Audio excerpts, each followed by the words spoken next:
Bienvenue dans votre émission Le Réveil. C'est maintenant votre podcast ou encore émission radio sur les ondes de Radio Maranatha tous les jeudis à 19h et en rediffusion le dimanche matin à 6h. Maintenant, vous avez vu, en bonus, vous avez la possibilité de suivre l'émission donc tous les samedis matins sur notre chaîne YouTube Maré_TV, tous les samedis à 6h du matin. On est en train de parler bien sûr de l'heure locale des Antilles.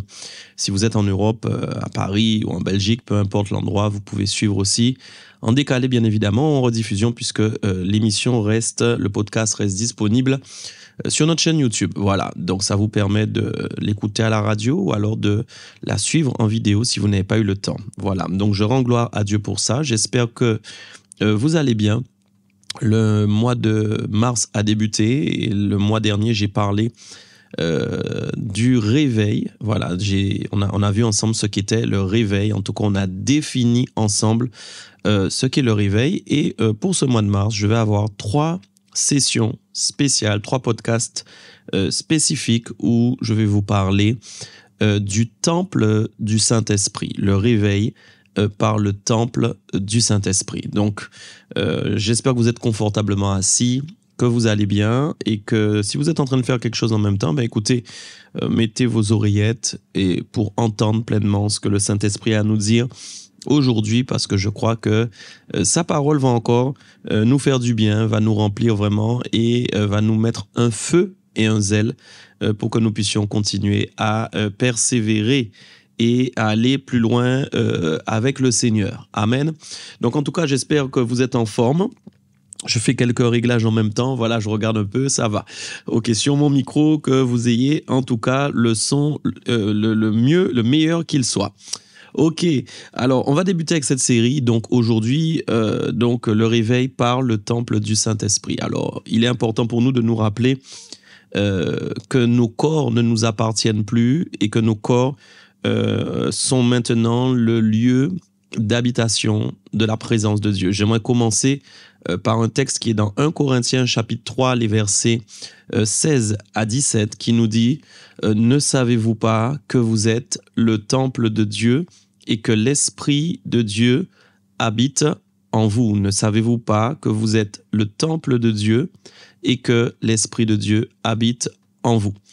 J'aimerais nous rappeler donc que le réveil vient évidemment quand le feu qui nous anime par la puissance du Saint-Esprit commence à opérer en nous et quand nous prenons la décision ferme de laisser la lumière, qui est aussi la parole de Dieu, nous inonder et nous transformer. Donc ça, on en parle régulièrement dans cette émission qui concerne le réveil. Vous m'entendez souvent parler de transformation, vous m'entendez souvent parler d'impact du Saint-Esprit.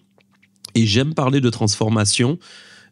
Pourquoi ? Parce que je crois que le vrai réveil, c'est la transformation de l'homme charnel en homme spirituel. Et j'aime beaucoup à dire aussi, vous avez dû m'entendre le dire plusieurs fois, que les réveils choquent et que les réveils de la foule sont intéressants, mais que je crois que ce qui nous intéresse vraiment aujourd'hui, c'est la profondeur de notre réveil individuel. Rappelons-nous que la parole de Dieu nous enseigne qu'il y a beaucoup d'appelés, mais qu'il n'y a peu d'élus. Et c'est une parole qui est difficile, qui est dure à entendre parce qu'elle stipule, encore elle signifie que beaucoup d'entre nous pouvons être 1000, 1500 dans une église, mais il est possible qu'il y ait peu de personnes de l'église qui soient sauvées. Et c'est très grave. Donc notre idée aujourd'hui, ou en tout cas notre conception des choses, c'est de nous assurer que l'église est bâtie correctement sur les fondements de la parole de Christ.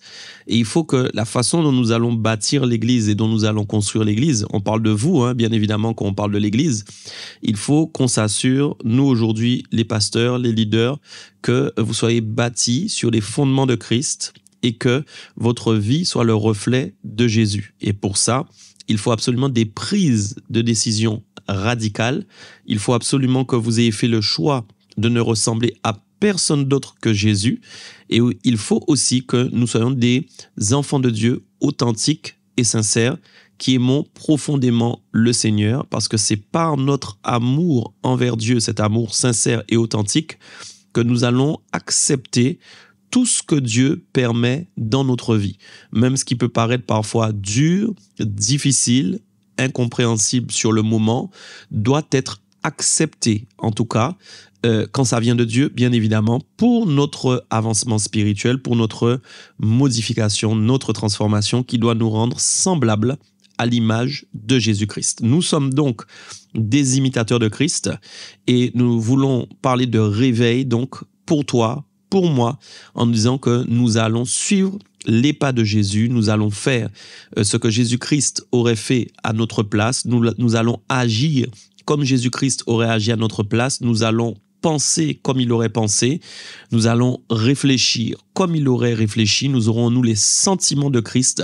Et mes amis, c'est pas une mince affaire que d'avoir les sentiments de Jésus, et il faut se laisser modeler, il faut se laisser vraiment accaparer vraiment par la parole de Dieu, il faut accepter, il faut beaucoup d'obéissance, beaucoup de soumission à la parole de Dieu, beaucoup aussi d'acceptation, en tout cas des choses que nous n'avons parfois pas envie d'entendre, et même envie d'accepter finalement. Donc, nous sommes entrés dans ce processus divin depuis le jour de notre conversion, si elle est authentique, si elle est véritable, si elle est profonde, si elle correspond à la circoncision du cœur, puisque la circoncision du cœur est en fait la chirurgie spirituelle du cœur, où le Seigneur a pris le temps, avec un scalpel spirituel, d'ouvrir nos cœurs et d'insérer dans nos cœurs la parole de Dieu, ses commandements accomplis qui vont se manifester en nous si nous décidons d'obéir au témoignage de l'Esprit qui va se manifester dans notre homme intérieur.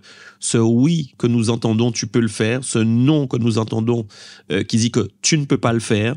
Et à chaque fois, nous obéissons à ce témoignage qui est en nous, qui est ancré en nous par la puissance du Saint-Esprit. Donc, ce qui me fait arriver à ce que je disais tout à l'heure, je vous disais pendant 3 sessions, je vais partager avec vous sur le temple du Saint-Esprit, parce que je crois aujourd'hui que malheureusement beaucoup d'enfants de Dieu ou de chrétiens n'ont pas compris qu'ils ne s'appartiennent plus et que donc leur corps, ils ne peuvent pas faire ce qu'ils veulent avec leur corps.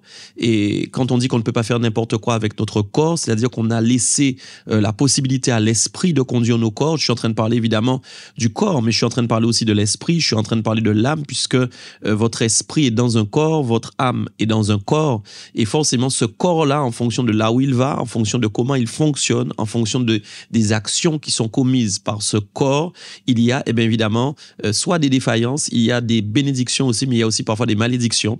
Il y a des choses qui peuvent nous faire du bien, mais il y a aussi des choses qui peuvent nous détruire. Il y a des choses qui peuvent nous construire, il y a des choses qui peuvent nous détruire en fonction de comment nous agissons avec notre corps. Donc la première phase et le premier point que j'aimerais aborder avec vous, c'est que nous ne sommes pas des pions, c'est-à-dire que nous ne sommes pas des marionnettes, nous ne sommes pas des outils comme ça que Dieu prend et qu'il balade et qu'il met où il veut, juste pour s'amuser. Non, nous avons en nous un libre arbitre et une libre volonté. Et c'est là où en fait, parfois même nous nous mettons en danger, parce que c'est ça, Dieu peut nous dire tu peux le faire, mais nous avons le droit de ne pas le faire. Dieu peut nous dire non, mais nous avons le droit de dire oui. Vous comprenez? Parce que le libre arbitre est en nous et Dieu attend des décisions prises de notre plein gré, de notre propre volonté, parce que nous l'aimons. L'amour est la condition. Notre amour envers Dieu est la condition qui résonne en nous et qui va nous pousser à obéir à Dieu ou à désobéir à Dieu. Et parfois, nous voulons mettre des choses sur le dos des démons, nous voulons mettre les choses sur le dos des gens en nous déresponsabilisant de ce que Dieu finalement est en train de nous demander d'accomplir. Donc, nous avons tous la capacité d'obéir à la voix de Dieu, mais nous avons aussi tous la capacité de désobéir en fait à sa voix. Donc, nous nous retrouvons souvent un peu face à ce que nous devons faire ou ce que nous ne devons pas faire, et nous avons des choix à opérer, nous avons des décisions à prendre à ce moment-là, et nous sommes tous évidemment à la même enseigne. Il n'y a pas quelqu'un qui est priorisé ou favorisé par rapport à ça. Dieu n'a pas favorisé quelqu'un sur la terre. Dieu n'a pas rendu les choses plus faciles pour quelqu'un d'autre. Non, c'est pas vrai. Il n'y a pas de favoritisme. Nous avons tous la capacité de notre plein gré de faire des choix. Et donc, je pense que notre problème aujourd'hui, c'est un problème de conscience. C'est un problème de compréhension aussi, quelque part, de qui nous sommes de ce à quoi nous sommes appelés, même je vais dire, de ce à quoi nous sommes voués. Tant que vous ne savez pas à quoi vous êtes voués, tant que vous ne savez pas de quelle manière vous êtes utile pour le Seigneur, tant que vous ne savez pas de quelle façon vous devez vivre, vous allez aussi vous tromper. Vous pouvez aussi façonner votre propre Dieu et ne jamais être réveillé spirituellement parce que vous n'arrivez pas finalement à comprendre ce Dieu-là qui vous aime tant et qui veut réellement vous façonner pour vous faire du bien. En aucun cas, Jésus ne veut vous faire du mal. En aucun cas, Jésus ne vient pour vous détruire. Ça, c'est Satan. Satan vient pour dérober, Satan vient pour détruire, Satan vient pour mentir, oui, mais en aucun cas, Jésus veut faire ça. Jésus veut le meilleur pour nous. Et donc, évidemment, si nous avons accepté Christ comme Seigneur et Sauveur, c'est parce que nous avons pris la décision vraiment de lui ressembler. Donc, qui dit sa ressemblance dit qu'il y a des choses à faire, il y a des décisions à prendre pour arriver, en tout cas, à lui ressembler. Et donc, le premier texte que nous avons lu exprime une idée très claire. C'est une question que l'apôtre Paul pose à l'église de Corinthe. Et je pense qu'à ce moment-là, s'il a posé cette question à l'église de Corinthe, c'est qu'il avait un doute sur leur niveau de compréhension de qui ils étaient. Il dit, ne savez-vous pas? Ne savez-vous pas? C'est comme s'il est étonné. Est-ce qu'on ne vous a jamais appris? Est-ce qu'on ne vous a jamais dit? Est-ce que vous n'avez pas de savoir à ce niveau sur ce que vous êtes, sur qui vous êtes? Il dit, ne savez-vous pas que vous êtes le temple de Dieu? Donc là, déjà, il y a quelque chose de très clair. J'aimerais parler à tout le monde aujourd'hui. L'église dans laquelle tu vas le dimanche n'est pas en fait le temple de Dieu que Dieu recherche au départ. L'église dans laquelle tu vas n'est pas le temple de Dieu où Dieu se sent bien. J'ai envie de vous dire, quand vous n'êtes pas là, il n'y a rien qui intéresse Dieu. Quand l'église est vide, que nous sommes en pleine semaine, qu'il n'y a pas de réunion, il n'y a rien qui intéresse Dieu dans ce bâtiment. Et c'est pourquoi, en fin de compte, l'église, le bâtiment dans lequel vous allez le dimanche ou lors des réunions de la semaine, devient le temple de Dieu à cause de votre présence dans ce bâtiment. Pourquoi? Parce qu'il dit que c'est nous qui sommes le temple de Dieu. Autrement dit, quand la présence de Dieu veut venir quelque part, elle cherche des corps, elle cherche un corps pour y habiter. Et voilà pourquoi on a reçu le Saint-Esprit. Si nous recevons le Saint-Esprit de Dieu, c'est parce que le Saint-Esprit nous a été donné pour que Dieu puisse habiter en nous. Quand le Saint-Esprit vient, il vient d'abord avec la pensée de Dieu. Il sonde la pensée de Dieu. Il ramène les pensées de Dieu en nous pour que nous ayons des pensées conformes à la pensée de Dieu. Donc, le Saint-Esprit vient, il amène les pensées de Dieu en nous et il vient habiter en nous. Il aménage en nous. Donc, ça veut dire aussi que le Saint-Esprit vient faire son aménagement, il vient faire son ameublement. Il vient mettre en toi le mobilier, les chaises, le canapé, la table, la vaisselle, les choses où il va pouvoir s'asseoir, s'attabler avec toi et parler en tout cas sur la table de ton cœur. Il vient avec un pupitre spirituel dans ton cœur. Il établit un pupitre dans ton cœur. Ton cœur devient une église et il vient prêcher à ton cœur la vérité. Il vient enseigner à ton cœur la vérité. Si c'est le temple, ça veut dire que dans ton cœur, il y a un temple bâti par le Saint-Esprit. Il y a une maison, on parle d'une habitation de Dieu en esprit, dans laquelle on prêche, dans laquelle on évangélise, dans laquelle on guérit, dans laquelle on conseille, dans laquelle il y a tout à l'intérieur. J'aimerais que vous compreniez en fin de compte que l'église, c'est vous. Que ce que vous vivez le dimanche à l'église avec votre pasteur, vous pouvez le vivre personnellement dans votre cœur si vous comprenez que Dieu veut habiter en vous. Et parfois, beaucoup d'entre nous, sans le vouloir, sans le savoir, nous avons quelque part repoussé Dieu hors de notre cœur par notre désobéissance. Chaque fois que nous disons non à Dieu, chaque fois que nous désobéissons, chaque fois que Dieu veut nous séparer de quelque chose qui n'est pas à sa gloire, chaque fois que Dieu veut nous enseigner sur des concepts, des principes qui ne reflètent pas son royaume et que nous disons non, nous le mettons quelque part à la porte. Heureusement pour nous, mes amis, Dieu nous fait grâce. Le Saint-Esprit ne part pas comme ça. Et je disais récemment une chose importante. Le Saint-Esprit m'interpellait sur ça. Ce n'est pas de recevoir l'Esprit qui est pour moi la chose la plus importante. Quelque part, j'ai envie de vous dire, recevoir l'Esprit est une promesse que Dieu nous a faite. Il a dit à toute personne qui se repent, qui accepte Christ comme Seigneur et Sauveur, vous recevrez mon Esprit, vous recevrez le Saint-Esprit. On a lu ça dans le livre des Actes. Cette promesse-là existe depuis le jour de la Pentecôte, depuis qu'ils ont reçu le Saint-Esprit. Elle est à jour jusqu'à maintenant et chaque fois que quelqu'un donnera sa vie à Christ, il recevra le Saint-Esprit. C'est une promesse. Donc j'ai envie de vous dire quelque part, recevoir le Saint-Esprit n'est pas une chose extraordinaire. Recevoir le Saint-Esprit n'est pas la chose la plus importante, bien qu'importante. Mais pourquoi je dis la plus importante? Parce que vous pouvez avoir reçu le Saint-Esprit, mais ne rien faire avec lui. Vous pouvez avoir reçu le Saint-Esprit, mais ne jamais l'écouter. Vous pouvez avoir reçu le Saint-Esprit, mais ne jamais être capable de le laisser vous enseigner. Beaucoup de gens parlent en langue, mais n'obéissent pas à la parole de Dieu. Beaucoup de gens ont des révélations par l'esprit, mais n'obéissent pas à la parole de Dieu. Beaucoup de gens entendent la voix de Dieu, leur parler, mais ne disent pas oui à ce que Dieu veut faire. Donc, j'aimerais vous dire que le plus grand signe, en tout cas de la réception du Saint-Esprit en vous, c'est votre capacité à lui dire oui, à obéir à tout ce qu'il va vous demander, à toutes les voies, en tout cas à tous les chemins qu'il va vous demander d'emprunter, même si à un moment vous trouvez que c'est difficile. En tout cas, le Seigneur vous amènera dans une dimension de vie spirituelle qui sera excellente, qui sera puissante, dans laquelle vous allez vivre des choses avec Dieu intimement en profondeur. Ça ne passera pas par un homme tout le temps, ça ne passera pas par votre pasteur tout le temps, ça ne passera pas par des leaders tout le temps. Il y a un leader en vous, c'est le Saint-Esprit. Il y a un prédicateur en vous, c'est le Saint-Esprit. Il y a un pasteur en vous, c'est le Saint-Esprit. Il y a un prophète, il y a un apôtre, c'est le Saint-Esprit. Il fait tout ça dans votre cœur. Même si vous n'avez pas entendu assez d'enseignements dans la semaine, lui, il peut encore vous enseigner personnellement. J'aimerais que vous viviez un réveil personnel puissant avec le Saint-Esprit. J'aimerais que vous compreniez que vous êtes l'habitation de Dieu en esprit. Dieu n'a pas choisi les chaises, Dieu n'a pas choisi les meubles, Dieu n'a pas choisi le canapé, Dieu a choisi la table de votre cœur, Dieu a choisi d'habiter dans votre cœur, dans votre temple, dans votre corps. Il veut donc investir votre corps.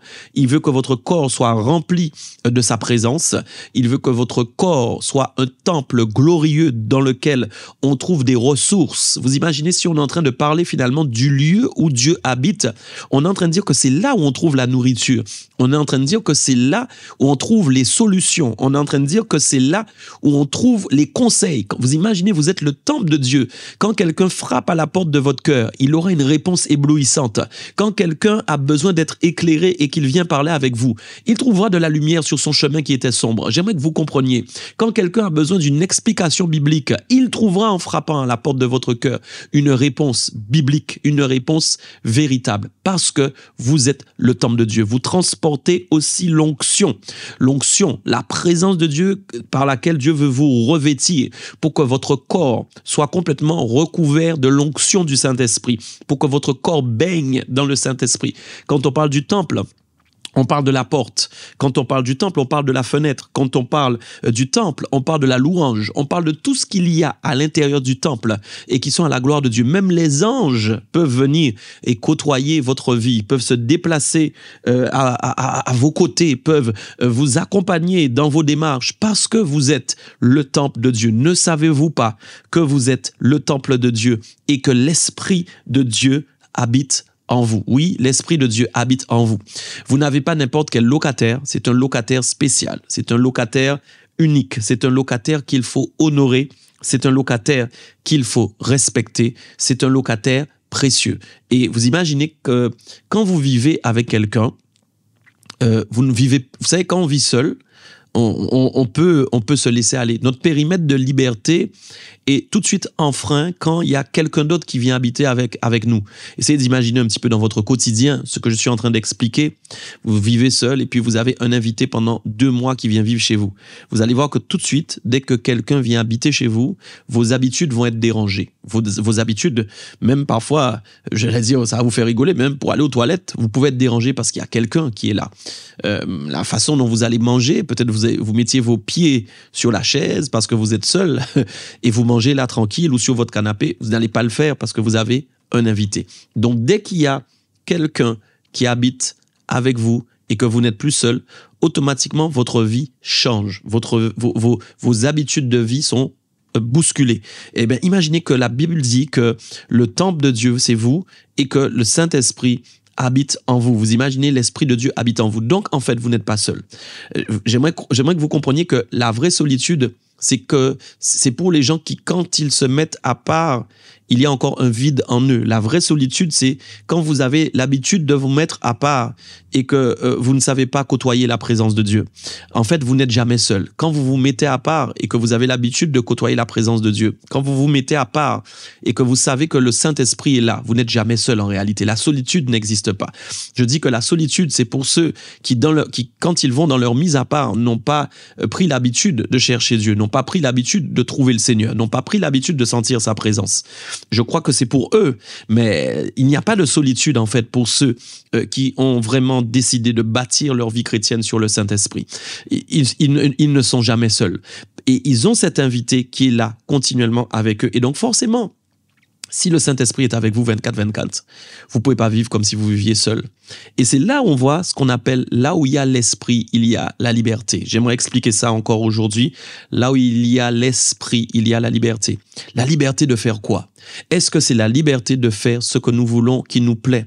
Est-ce que c'est la liberté d'accomplir nos propres projets, nos propres désirs? Vous voyez, c'est ça qui est dangereux. Il y a une vraie liberté. Il y a une fausse liberté. Et vous pouvez penser que oui, vous pouvez tout faire. Je vous dis, vous pouvez tout faire. Vous pouvez aller n'importe où. Vous pouvez manger comme vous voulez. Vous pouvez boire comme vous voulez. C'est pas le problème, en fait. Mais en réalité, c'est que il y a des restrictions qui viennent dans le cœur de ceux qui ont compris que l'invité qui est avec eux, qui s'appelle le Saint-Esprit et qui habite en eux 24/24 est là. Ils ne peuvent pas faire certaines choses par rapport à lui. Parce que le Saint-Esprit a des sentiments. Il y a des choses qu'il aime. Il y a des choses qu'il n'aime pas. Il y a des choses qu'il apprécie. Il y a des choses qu'il n'apprécie pas. Il est une personne. Le Saint-Esprit a des émotions. Le Saint-Esprit a des sentiments. Et donc forcément, si vous vivez avec lui tous les jours, vous devez vous rappeler de lui. Vous devez vous rappeler qu'il est là, que vous êtes le temple de Dieu. Mes amis, nous sommes le temple de Dieu. Nous ne sommes pas n'importe qui. Nous ne sommes pas n'importe quelle chose. Non, nous sommes le temple de la présence de Dieu. Et donc, à partir de ce moment, il y a des choses qui changent dans notre conception, dans notre vision des choses, dans notre manière de voir la vie.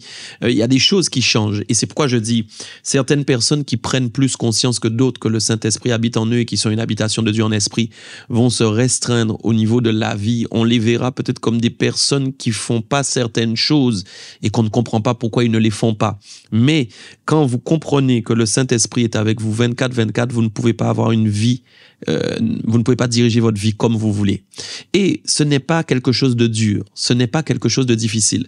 Parce qu'on pourrait penser que oui, mais tu es en train de me dire qu'il faut restreindre ma vie, je dois faire ci, je dois pas faire ça. Est-ce que c'est une vie d'interdiction? Non, non, non, non, non.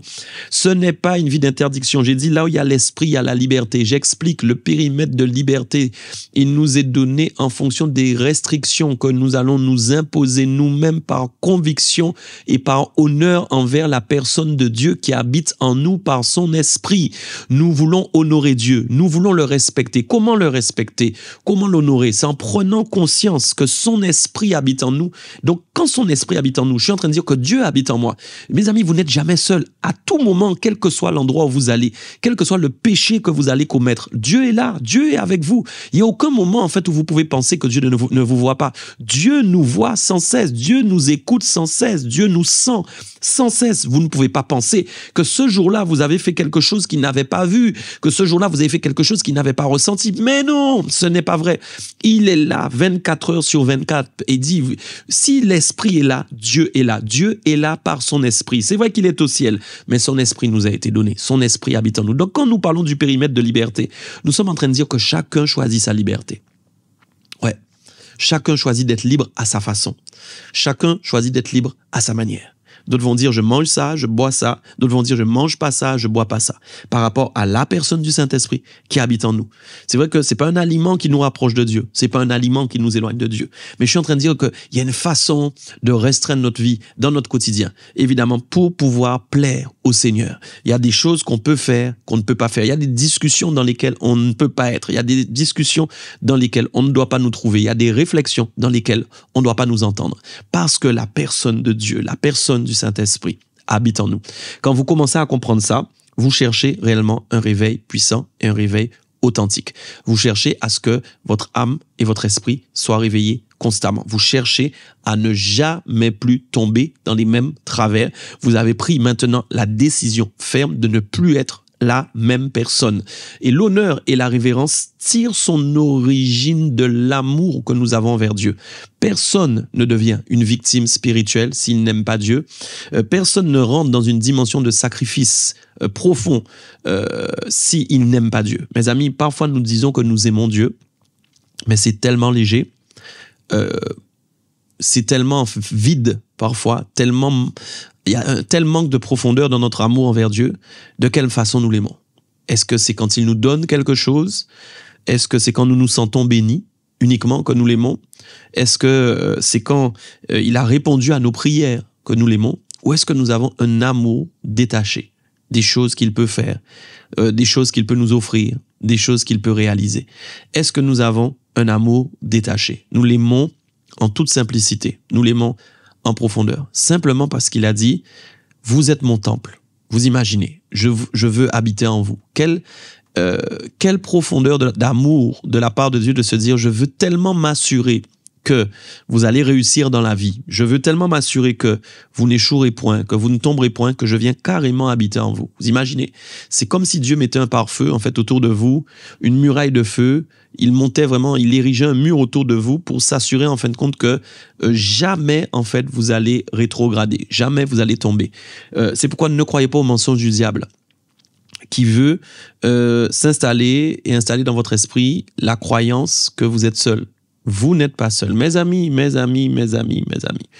vous n'êtes pas seuls. Nous ne sommes pas seuls.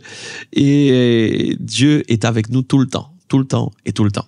Voilà, donc j'aimerais que vous compreniez ça en tout cas aujourd'hui pour cette première émission qui est un aménagement. Je prie que le Seigneur vraiment crée une situation nouvelle, rafraîchissante avec toi à partir de cette émission. Je vais prier pour vous maintenant. Seigneur, je te remercie pour tous ces auditeurs qui sont là. Et je prie qu'ils prennent conscience aujourd'hui même qu'ils sont ton temple, qu'ils sont une habitation de Dieu en esprit.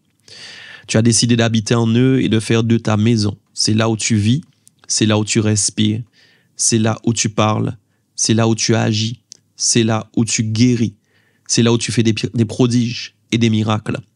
Seigneur, merci pour la vie de tes enfants. Tu as des fils et des filles qui sont en train d'écouter maintenant et de recevoir par la prière un renouvellement, une régénération. Je prie maintenant par la puissance du Saint-Esprit que toute personne qui est connectée à cette émission maintenant reçoive maintenant une visitation de l'Esprit. Que le Saint-Esprit vous visite, qu'il fasse naître en vous une nouvelle histoire à partir de maintenant. Vous prenez conscience de qui vous êtes et vous prenez conscience aussi que vous devez arrêter de déshonorer la maison qui reçoit le Saint-Esprit. Vous ne voulez plus pécher à partir de maintenant. Vous ne voulez plus tomber à partir de maintenant, juste par amour envers Dieu, envers Jésus. Vous voulez faire tout ce qui plaît à la présence de Dieu. Vous voulez faire tout ce qui plaît au Saint-Esprit. Je prie vraiment que vous receviez avec constance tout ce que nous sommes en train de dire aujourd'hui et qui est un déclic puissant dans votre homme intérieur, que vous soyez bénis, que vous soyez remplis de la présence de Dieu maintenant, que tous ceux qui avaient perdu vraiment leur relation avec le Saint-Esprit reçoivent à nouveau un renouvellement avec lui, une renaissance.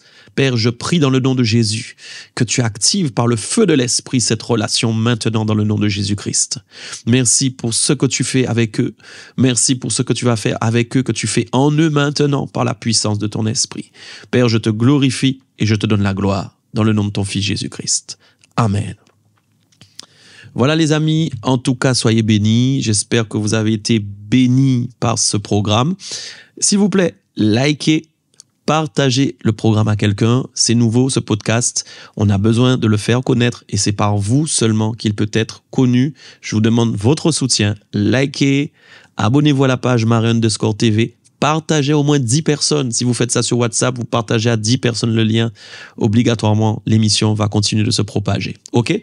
On se retrouve la semaine prochaine sur les ondes de Radio Maranatha ou sur YouTube, Marie_TV. Le réveil, c'est maintenant. Bye bye.